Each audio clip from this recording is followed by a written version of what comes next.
Guys आपण last व्हिडिओपर्यंत 1.4 म्हणजे different services of operating system call काय आहे हे सगळं कन्सेप्ट क्लिअर केले होते.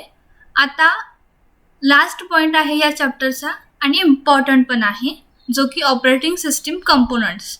आपल्याकडे 5 कंपोनंट्स आहेत ज्याच्यावरती खूप वेळा किंवा मोस्टली प्रत्येक पेपरमध्ये एकतरी ह्याचा क्वेश्चन पडलेला आहेच, 4 नाही तर 6 मार्काला. Okay, so let's move to the then इथे मी आत्तापर्यंतचे जेवढे केवढे मला जे क्वेश्चन मिळाले आहेत ते सगळे मी लिस्ट आउट केले आहेत. List system components, explain any two. आता लिस्टिंग काय तुम्हाला करता येईल, बट एनी टू म्हटल्यानंतर तुम्ही जे पाठ केलं असेल तर त्यातले 2 कुठले पण लिहा. बट मोस्टली कसं पडतं, आता हा समर 2017चा क्वेश्चन बघा. Describe activities of input output system and secondary storage management. Okay, आता इथं स्पेसिफाय केलं आहे की त्यांनी कुठले कंपोनंट्स तुम्हाला डिस्क्राईब करायचे आहेत आणि हा 4 मार्काला पडलेला क्वेश्चन आहे. ओके, देन आता हा 6 मार्काला क्वेश्चन कसा पडला बघा. List and explain components of operating system. आता 6 मार्काला किती लिहायचे तर 5च्या 5 लिहायचे, त्याशिवाय 6 मार्क मिळत नाहीत. ओके, 5च्या 5 लिहायचे आणि त्याचं थोडं एक्सप्लेनेशन लिहायचं, तेव्हा तुम्हाला 6 मार्क मिळतात. हे झालं. ओके, देन लिस्टकडे वळूया आपण. List of system components, process management, main memory management, file management, input output system management, secondary storage management. हे 5 काय आहेत, सिस्टीम कंपोनंट्स आहेत.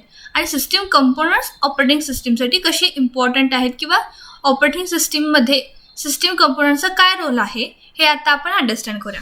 फर्स्ट आहे प्रोसेस मॅनेजमेंट. आता ऑपरेटिंग सिस्टीम बऱ्याच प्रोसेस वर्क करतं.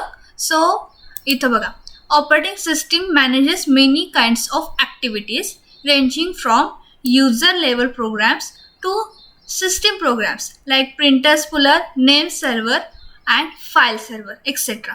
ओके, आता आपली जे ऑपरेटिंग सिस्टीम आहे ते वेगवेगळ्या टाईप्स ऑफ ॲक्टिव्हिटीज परफॉर्म करतं. आता युजर लेवलचे जे इथं फॉर एक्झाम्पल म्हणून दिले, from user level to the system program. Okay, आता युजरचे प्रोग्राम्स काय आहेत, एखादी फाईल प्रिंट करणं, म्हणून प्रिंटर स्पूलर म्हणजे काय तर ॲट अ टाइम तुम्ही 5 फाईल प्रिंटिंगला दिला तर एक स्पूल तयार होतो त्याचा, म्हणजे ॲज लाईक अ लिस्ट किंवा क्यू तयार होतो, तो प्रिंटिंगसाठी जातो, ह्याला प्रिंटर स्पूलर म्हणतात. ओके, नेम सर्व्हर आपले सर्व्हर्स आहेत, त्याच्यावरच्या प्रोसेसेस आहेत ते हँडल करायचं. ओके, देन फाईल सर्व्हर आपल्या भरपूर फाईल्स आहेत त्या ओपन करायच्या, क्लोज करायच्या, त्यांच्यामधला जो गॅप आहे तो नीट मेंटेन ठेवायचा. ह्याचं पण काम काय करतं, आपलं ऑपरेटिंग सिस्टीम करतं. आणि ऑपरेटिंग सिस्टीमचं कुठलं फंक्शन आहे, प्रोसेस मॅनेजमेंट. ही काय आहे, ऑपरेटिंग सिस्टीमची सर्व्हिस आहे. Okay, then each of these activities is encapsulated in a process.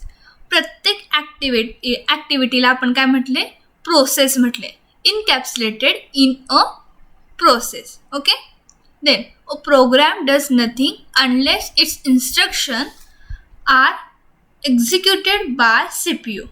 आपला जो प्रोग्राम आहे तो काही सुद्धा करत नाही अंटिल आपण काय करतो, इन्स्ट्रक्शन देतो सीपीयूला की एक्झिक्यूट करायचे. Okay, then a program in execution is called as process. ही झाली प्रोसेसची डेफिनेशन. ओके, ती आधी आपण पाठ केली ती सेम ती आहे तशीच इथं लिहायची. ओके, म्हणजे कसं आपण प्रत्येक ॲक्टिव्हिटी परफॉर्म करण्यासाठी एक प्रोग्राम लिहितो आणि तो प्रोग्राम काहीच करत नाही अंटिल आपण त्याला एक्झिक्यूट करत नाही. आणि जेव्हा प्रोग्राम इन एक्झिक्युशन स्टेटमध्ये असतो त्याला आपण काय म्हणतो, प्रोसेस म्हणतो, जी की परफॉर्म केली जाते ऑपरेटिंग सिस्टीमद्वारे. ओके, आता प्रोसेस कसल्या आहेत बघा, इथं 2 एक्झाम्पल दिल्यात, ह्या दोन्हीपैकी कुठलं पण तुम्ही एक लिहू शकता. Okay, word processor program being run by an individual user on PC is a process.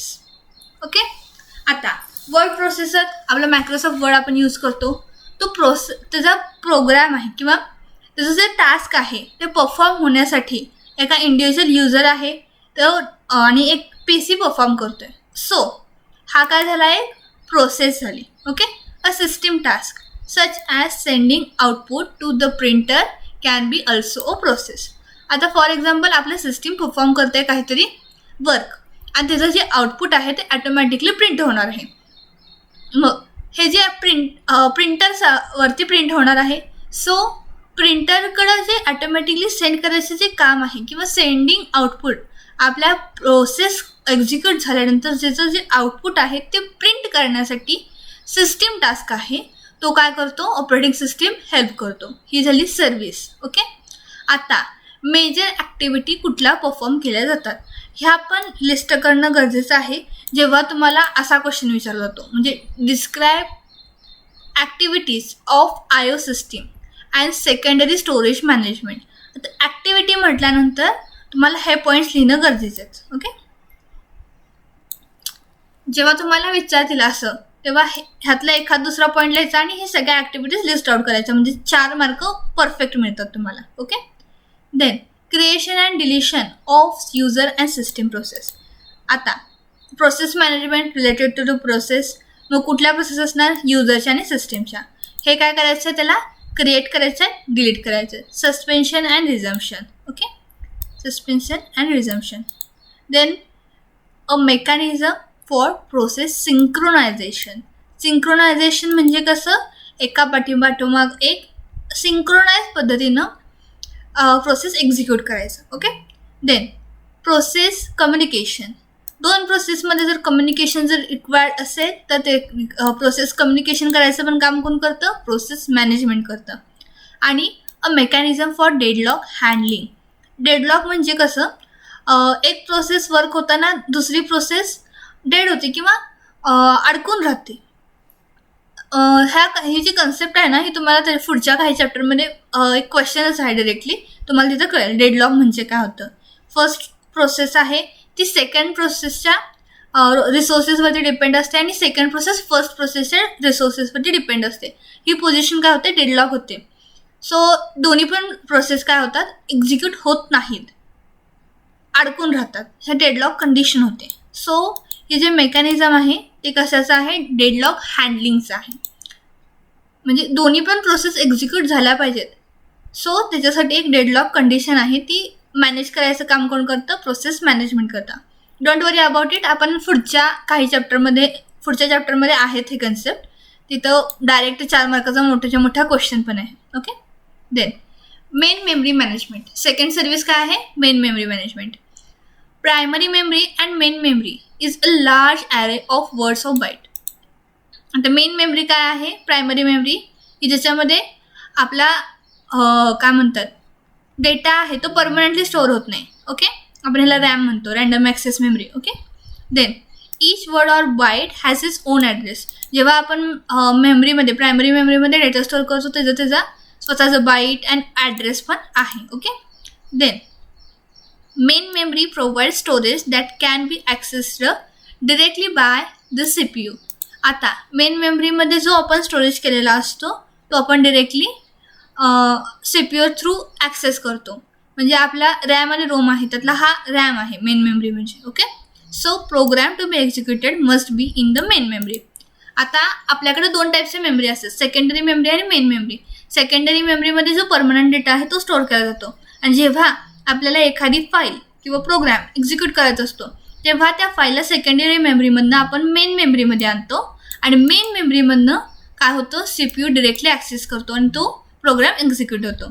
CPU directly किंवा आपलं एक्झिक्युशन जे आहे ते डिरेक्टली सेकंडरी मेमरीमधनं ॲक्सेस होत नाही, त्याला मेन मेमरीमध्ये यावं लागतं. So program to be executed must be in the main memory. Okay. Then ह्याच्या मेजर ॲक्टिव्हिटीज काय आहेत तर keep track of which part of memory is currently being used and by home.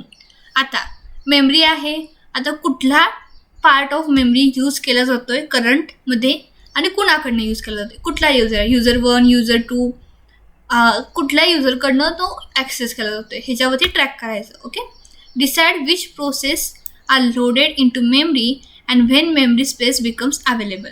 Okay. For example माझी एखादी process आहे ज्याचा 5 second time लागतो execute होण्यासाठी, तर कुठली प्रोसेस आहे ती मेमरीमध्ये लोड होईल आणि कधी मेमरी स्पेस रिकामा होईल ह्याच्यासाठी पण डिसाईड करायचं काम कोण करतं, मेमरी मॅनेजमेंट सर्व्हिस करतं. Okay. Allocate and deallocate memory space as needed. ज्या प्रोसेसला मेमरी लागणार आहे त्याच्यासाठी अलोकेट करायचं आणि ज्या प्रोसेसला मेमरी रिलीज करायची आहे त्याच्यापासून डिअलोकेट करायचं. ओके. थर्ड सर्व्हिस आहे फाईल मॅनेजमेंट.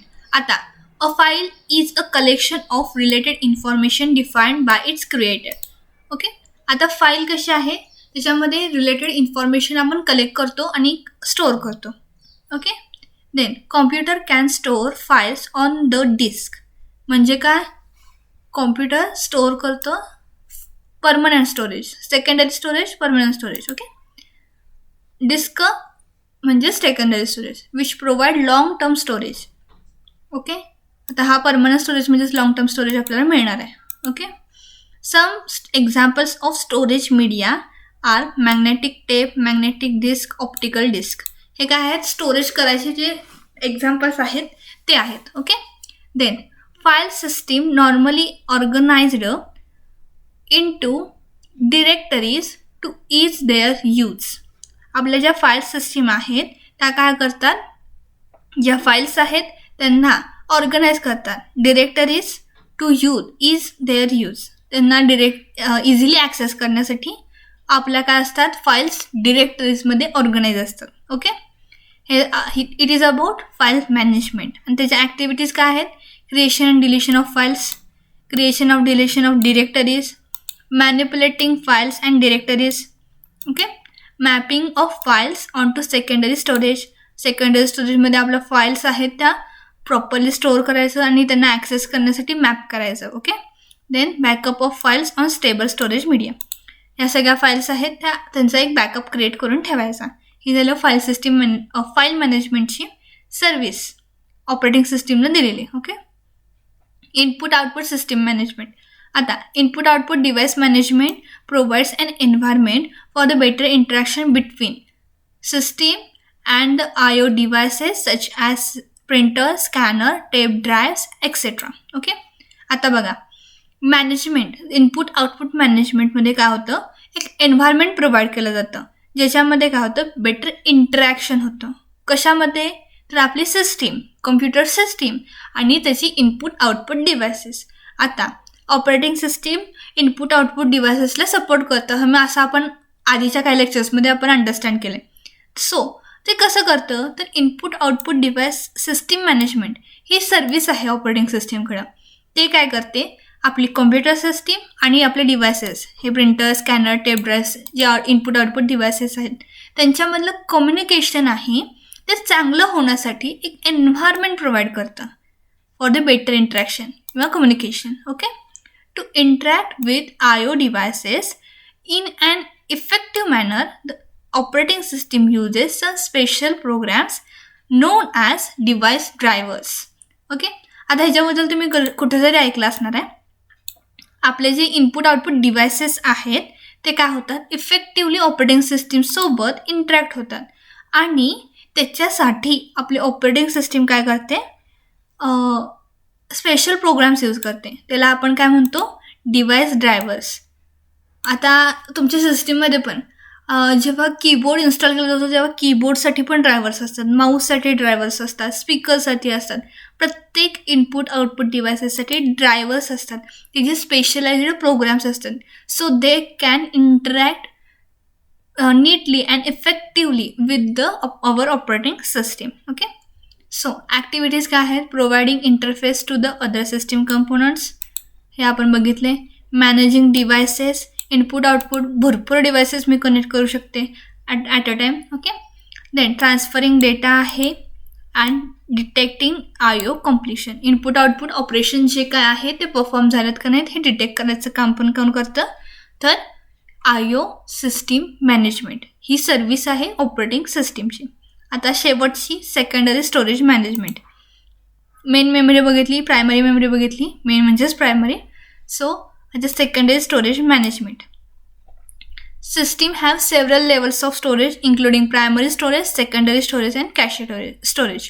प्रायमरी तुम्हाला माहिती आहे म्हणजेच आपला रॅम, ह्याच्यातनं रँडमली CPU आपले प्रोसेसेस ॲक्सेस करतो. सेकंडरी म्हणजे आपलं परमनंट स्टोरेज. ओके, आणि कॅशे मेमरी प्रायमरीसारखंच असतं, बट जे काही फाईल्स फ्रिक्वेंटली यूज केल्या जातात त्या कॅशे मेमरीमध्ये स्टोअर केल्या जातात. म्हणजे त्यांना पुन्हा एकदा ॲक्सेस करण्यासाठी जास्त वेळ किंवा टाईम कन्झ्युम होऊ नये म्हणून एक कॅशे स्टोरेज पण असतो. आपल्या मोबाईलला पण असतो, लॅपटॉपला असतो, ब्राउझरला असतो. Okay, instructions and data must be placed in the primary storage. आपला जो डेटा आहे, जो इन्स्ट्रक्शन्स आहेत त्या प्रायमरी स्टोरेज किंवा कॅशेमध्ये स्टोअर केला जातो.